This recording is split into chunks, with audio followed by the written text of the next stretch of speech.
and welcome to the Ark Files, a seminar that is going to be all about the Ark of the Covenant. Now, if you don't know much about this item or its history, you can still follow because I'm going to try and make it simple, and I'm also going to share some basic knowledge. And if you're one of those who already know a lot, I'm sure I'll be able to shed some new light on the topic for you. So even if this is the first time you hear of it, or if you know a lot, I'm hoping this seminar will benefit you regardless of your background. Now, I've written two books on the topic of the Ark, and one has been translated into English. And at the end of the seminar, I'm going to give you a web address where you can download one of these books for free.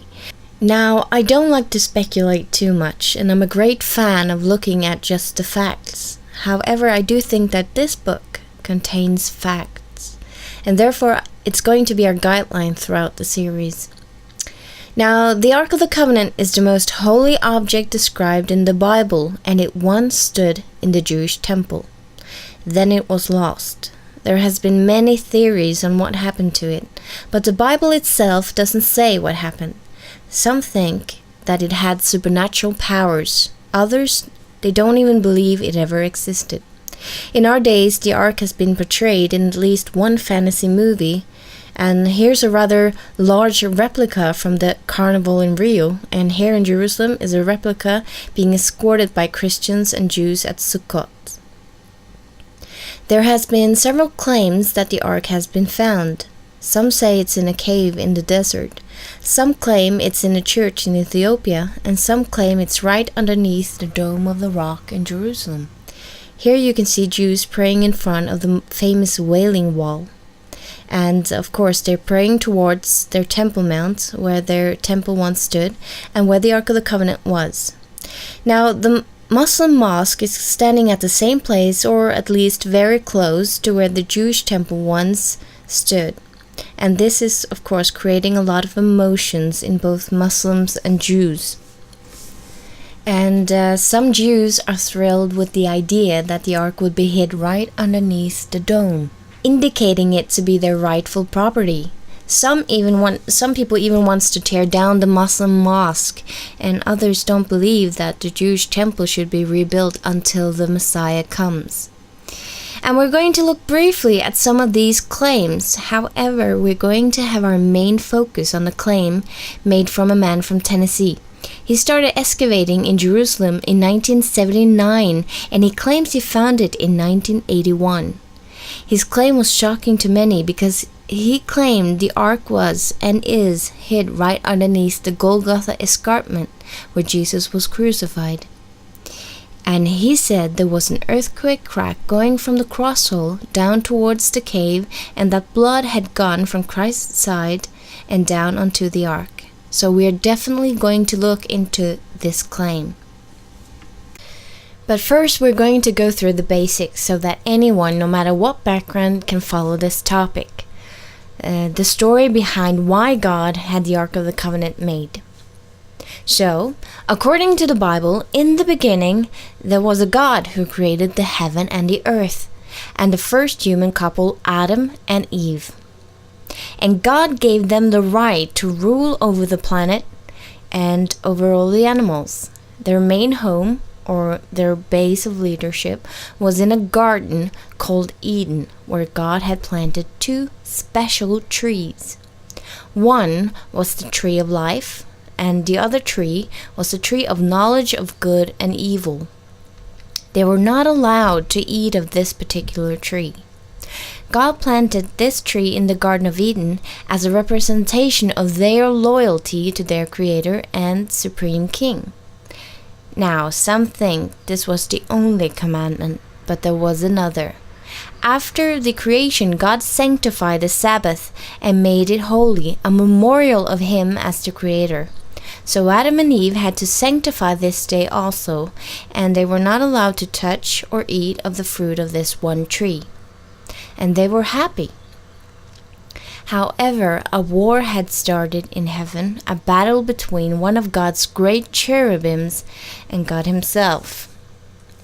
And we read in Ezekiel 28, verse 14 to 15, You were the anointed cherub who covers. I established you. You were on the holy mountain of God. You walked back and forth amidst of fiery stones. You were perfect in your ways from the day you were created, till iniquity was found in you.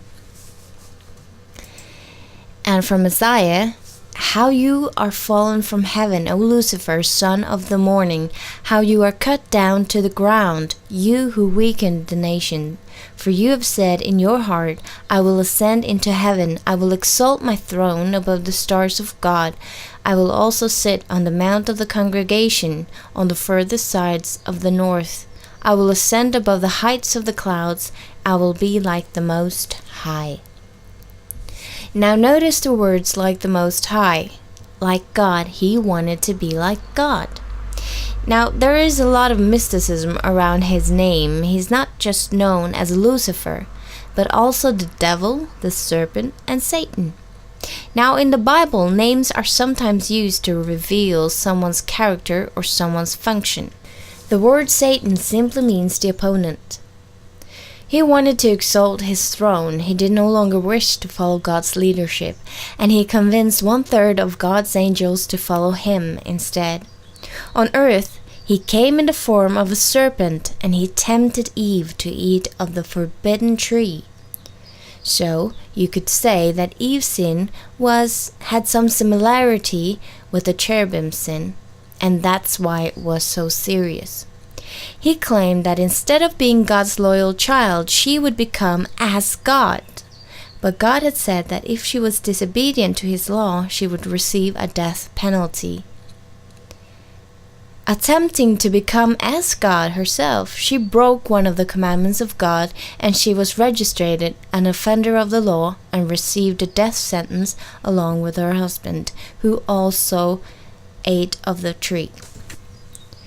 So what we have here is God claiming through this tree that he left on the planet he created, that he owned the planet and the right to reign over it and over them. As long as they didn't eat of this tree, they agreed in God's right as a lawmaker on the earth. But they did. The couple and the leaders of their planet was now under the accusation of having broken the law of the supreme king of the universe, and they lost privileges of caring for God's garden in Eden. But as they were horrid with the consequences of the riot, God noticed something in them that he did not notice in the cherubim who had made similar sin. And so he noticed their repentance, and a promise came from the Creator. He said that from the womb of Eve, someone would come and win victory on their behalf. They were left with the hope of a Redeemer. From that time, they were asked to sacrifice a lamb, to put the blame for their sin on this lamb, and then killing it. God gave them a promise of a substitute who would take their punishment. Thus the hope of the Messiah arose. The hope and the promise given to Eve was an inspiration to all of the world's ancient religions. Now the same has happened today. Christianity started with one man and his 12 apostles, but today we have hundreds of different denominations, all claiming to have the truth. And so it was back then. Adam and Eve received a promise and instructions, and since then many of the religions that later arose was because they all thought they had the truth of what once was given to them.